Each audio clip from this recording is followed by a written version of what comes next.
Hello दोस्तों, धन्यवाद। चलिए आज हम UP board class 6 math chapter 5 पे, जो कि चैप्टर अलजेब्रा है, यानी बीजगणित है, उस चैप्टर को थोड़ा सा समझने का प्रयास करते हैं। चैप्टर में दिया हुआ है, शिक्षक प्रत्येक शिक्षार्थी को 3 पेंसिल देते हैं। यदि कक्षा में शिक्षार्थियों की कुल संख्या x हो तो बताइए कि शिक्षक शिक्षार्थियों को कुल कितनी पेंसिल देते हैं। x मतलब एक वेरिएबल है, जहाँ पे कोई वस्तु हमें ज्ञात नहीं होती कि वो कितनी दी गई है, तो वहाँ पे हम कोई एक मानक रख लेते हैं, इसलिए हम इसको x मान लेते हैं, या a b c कुछ भी मान सकते हैं। तो शिक्षक द्वारा एक शिक्षार्थी को दी गई पेंसिल की संख्या कितनी है? 3 है। तो शिक्षक द्वारा शिक्षार्थियों को दी गई पेंसिल की संख्या, क्योंकि शिक्षार्थी कुल x हैं, तो कुल कितना होगा? 3 गुणित x बराबर 3x। ये आपका सॉल्व हो गया। शिक्षक द्वारा एक शिक्षार्थी को दी गई पेंसिल की संख्या 3 है। प्रत्येक शिक्षार्थी को 3 पेंसिल देता है, यहाँ दिया हुआ है। तो शिक्षक द्वारा शिक्षार्थियों को दी गई पेंसिल की संख्या कितनी है? अब जब यहाँ पे शिक्षार्थियों की संख्या x है, तो निश्चित रूप से हम 3 से x में गुणा कर देंगे, मल्टीप्लाई कर देंगे, तो आंसर कितना आएगा? 3x आ जाएगा। अब उसके बाद क्वेश्चन नंबर 2 देखते हैं क्या कह रहा है। क्वेश्चन नंबर 2 कह रहा है,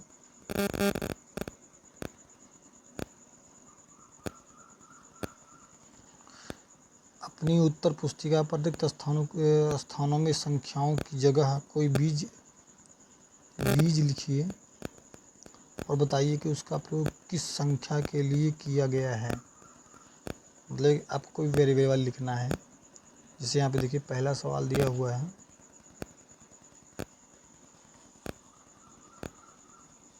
ये देखिए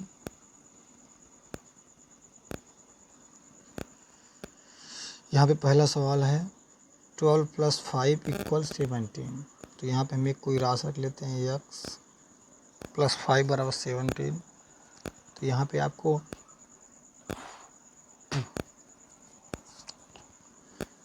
x का मान भी ज्ञात करना है। तो यहाँ पे x + 5 = 17 हुआ। अब यहाँ पे हम पक्षांतर कर लेंगे। पक्षांतर करने पर x तो इधर ही रहेगी, 17 भी हम उतार ही लेंगे। ये +5 है, पक्षांतर करने पे क्या होता है? चिन्ह बदल जाता है। +5 है तो -5 हो जाएगा। तो x बराबर 17 में से 5 गया, आपका आ जाएगा 12, जो कि x की वैल्यू है, ये निकल आई। अब देखिए दूसरा सवाल देखते हैं। यहाँ पे दिया हुआ है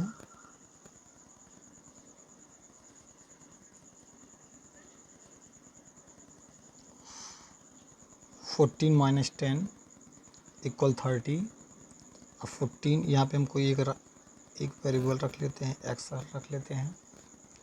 अब इसको हल करते हैं। यहाँ पे 14 - x × 30। अब यहाँ पे भी हमें क्या करना पड़ेगा? पक्षांतर करना पड़ेगा। पक्षांतर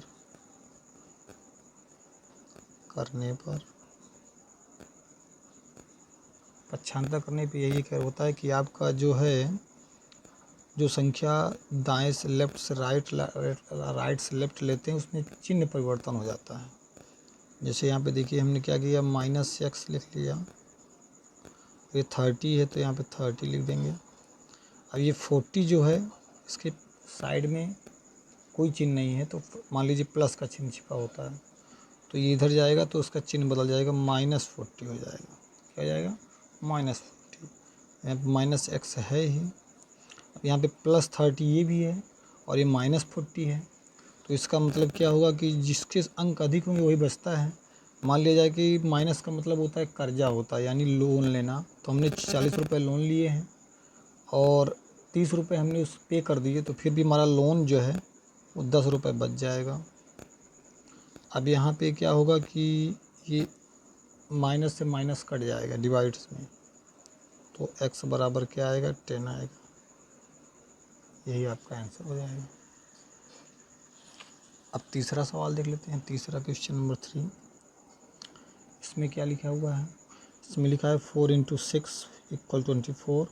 तो यहाँ पे हम वेरिएबल डाल लेते हैं, x डाल लेते हैं, x × 6 = 24 हो गया। अब उसके बाद यहाँ पे 6 में x से मल्टीप्लाई करेंगे, 6 से x हो जाएगा और 24 हो जाएगा। अब इसको क्या करेंगे, हम पक्षांतर कर लेंगे फिर से।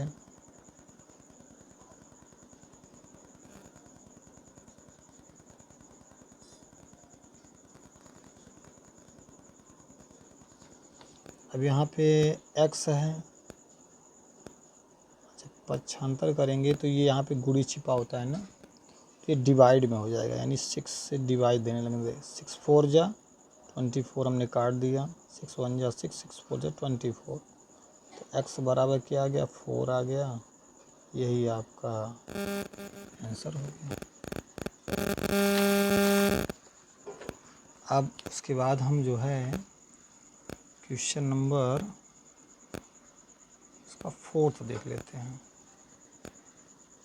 4th है, इसमें क्या है, डिवाइड का चिन्ह लगा हुआ है। यहाँ पे हम एक वेरिएबल डाल लेते हैं, 35 डिवाइड x × 7 हो गया। अब डिवाइड का मतलब इसको हम इस तरह भी ले सकते हैं, 35/x, यानी बटा में बना सकते हैं। बटा मतलब डिवाइड ही होता है, बराबर 7 ले सकते हैं। अब यहाँ पे बटा 1 भी लगा सकते हैं और 13 का गुणा कर देंगे, 13 का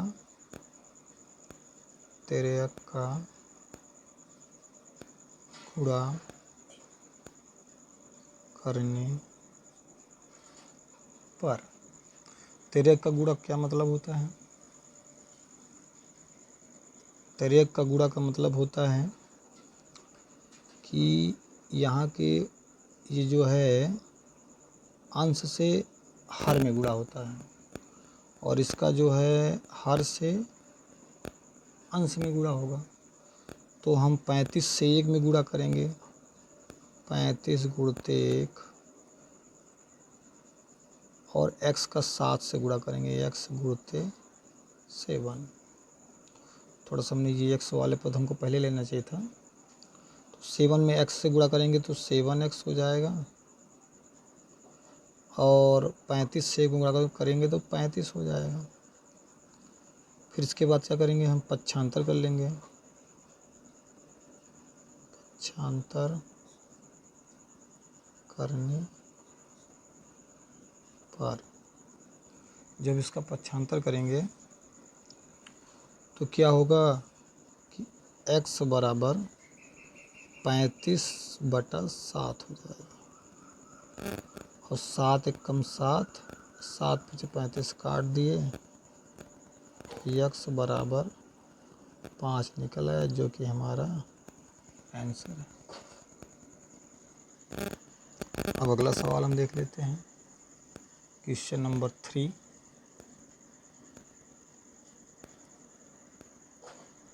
क्वेश्चन नंबर 3 है, रहीम के पास 10 रुपए थे।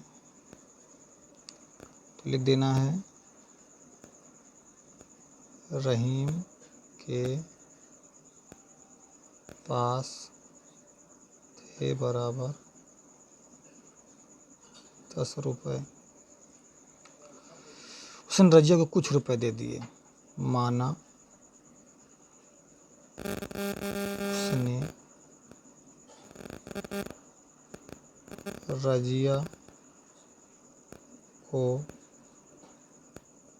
दिए बराबर x रुपए। उसके पास कितने रुपए शेष बचे, तो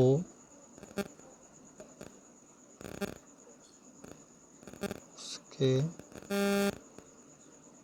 पास शेष बचे बराबर 10 रुपए थे और उसने x रुपए दे दिए, यानी माइनस ही होगा 10 माइनस x, क्योंकि चर से अचर घटता नहीं है, इसलिए यही इसका आंसर हो जाएगा।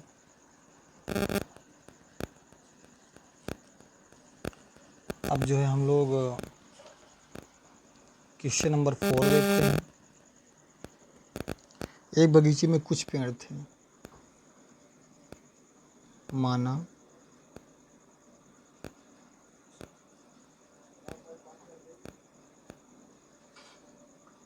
बगीचे में पेड़ बराबर x, 50 पेड़ और लगा देने पर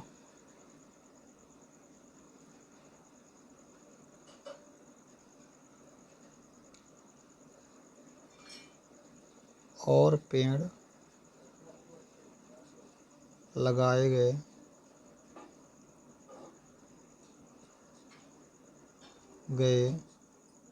बराबर x, तो पेड़ों की संख्या 120 हो गई। इस कथन को अक्षर संख्या के साथ व्यक्त करना है, तो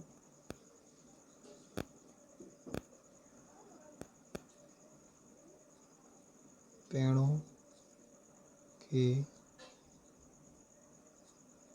संख्या बराबर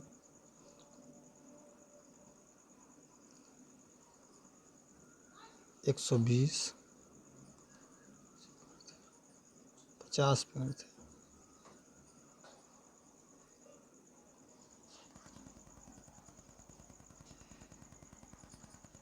अच्छा नहीं, ये गलत है, रॉन्ग हो, सॉरी, यहाँ पे x ही रहेगा।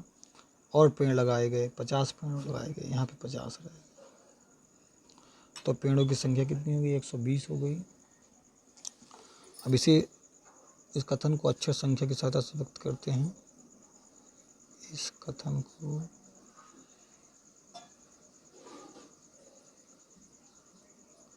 अक्षर संख्या के साथ व्यक्त करने पर अक्षर संख्या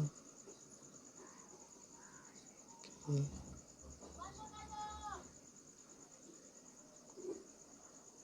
से व्यक्त बराबर क्या होगा, x पेड़ था, 50 और लगा दिए बराबर 120 हो गया। बस यही आपको दिखाना है। अब उसके बाद जो है आपका ये लास्ट क्वेश्चन है 5A का। अक्षर n और m का प्रत्येक प्रतिरूप तिलियों से बनाने के लिए आवश्यक तिलियों की संख्या के लिए नियम ज्ञात कीजिए। नियम लिखने के लिए एक चर का प्रयोग भी कीजिए। अब देखिए n का अगर एक प्रतिरूप तैयार करने के लिए आवश्यक तिलियों की संख्या कितनी होगी। अगर n का एक रूप तैयार करना है तो n का मतलब होता है कि आपका एक तिली ऐसे लगेगी और दूसरी तिली आपको ऐसे लगानी पड़ेगी और तीसरी तिली आपको ऐसे लगानी, 3 तिलियों की आवश्यकता होगी। तो अगर n का एक प्रतिरूप तैयार करना है तो तिलियों की संख्या 3 होगी, 3 एक कम 3 हो जाएगा। n के 2 प्रतिरूप तैयार करने के लिए आवश्यक तिलियों की संख्या कितनी होगी। यहाँ पे एक तिली था तो हमने एक लिखा, मतलब एक n था, 2n था तो 2 × 3 कर देंगे, 6 तिलियाँ हो जाएंगी।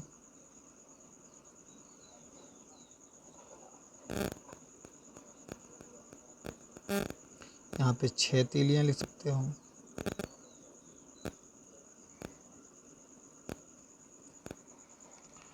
और n के 3 प्रतिरूप तैयार करने के लिए आवश्यक तीलियों की संख्या कितनी होगी? अगर 3 है तो 3 × 3 यानी 9 तीलियाँ।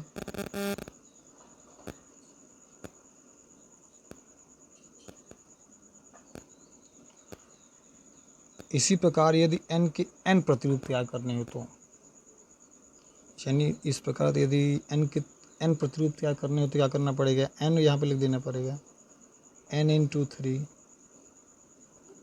बराबर 3n हो जाएगा तीलियाँ।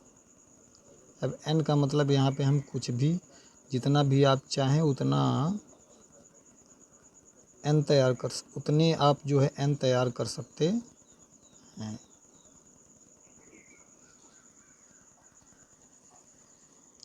m के एक प्रतिरूप तैयार करने के लिए तीलियों की संख्या कितनी होगी? देखो m जो होता है, एक तीली तो ऐसे लगेगी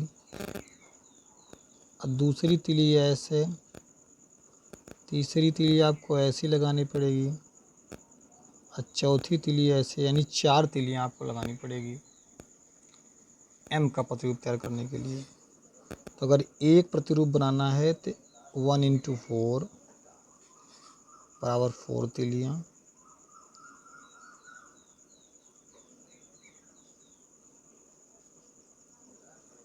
अगर 2m बनाने हैं तो 2 × 4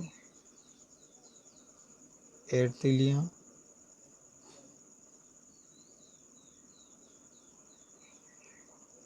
अगर 3 बनाने हैं तो 3 × 4 यानी 12 तीलियाँ।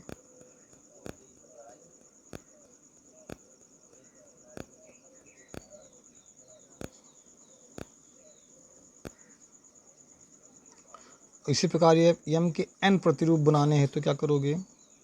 यहाँ पे आपको n लिख देना है, n × 4 बराबर 4n तीलियाँ।